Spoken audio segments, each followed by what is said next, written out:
Hello बच्चों, let's see the question. देखिए बेटा, कह रखा है कि the above compounds consist of pair of. तो कह रहा है कि जो ऊपर वाले कंपाउंड है वो किस चीज का पेयर कंस्टिट्यूट करते हैं, क्या दिखाते हैं बेटा। तो देखिए यहाँ पे ध्यान से पहले बात करें पोजीशन आइसोमर की। पोजीशन आइसोमर में क्या होता है बेटा, किसी आइसोमर का मतलब तो है same molecular formula but different structure. Position isomer का मतलब होता है बेटा किसी एटम या ग्रुप की पोजीशन चेंज हो जाती है बेटा, ठीक है, पर फंक्शनल ग्रुप सेम रहता है। पर मुझे यहाँ दिखाई दे रहा है इसमें बेटा एल्डिहाइड फंक्शनल ग्रुप है, और नीचे वाले में बेटा मेरा एसिड क्लोराइड है।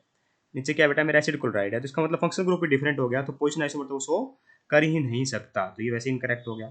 मेटाबर का मतलब होता है बेटा सेम एटम के अराउंड या सेम फंक्शनल ग्रुप के अराउंड दोनों साइड बेटा एल्काइल चेन डिफर करती है, पर वहां भी फंक्शनल ग्रुप सेम रहना चाहिए, तो यहाँ फंक्शनल ग्रुप सेम है ही नहीं बेटा, तो वैसे इनकरेक्ट हो गया।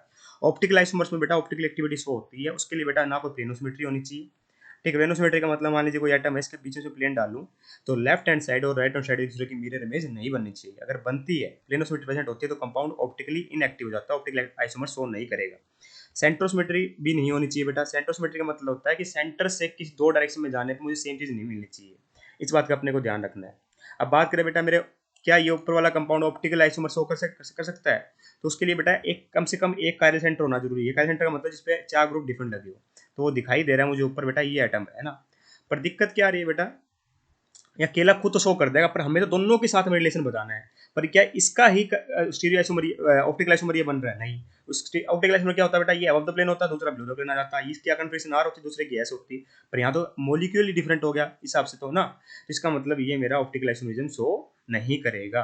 मतलब मोलिक्यूल डिफरेंट का मतलब आइसोमर तो है अभी भी, क्योंकि सीएल यहाँ लगा है, आइसोमर तो है, पर ऑप्टिकल आइसोमर शो नहीं कर सकता है ना, क्योंकि सेम एटम पे नहीं है वो CL.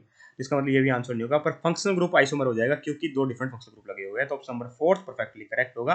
I hope you got the answer. Thank you so much.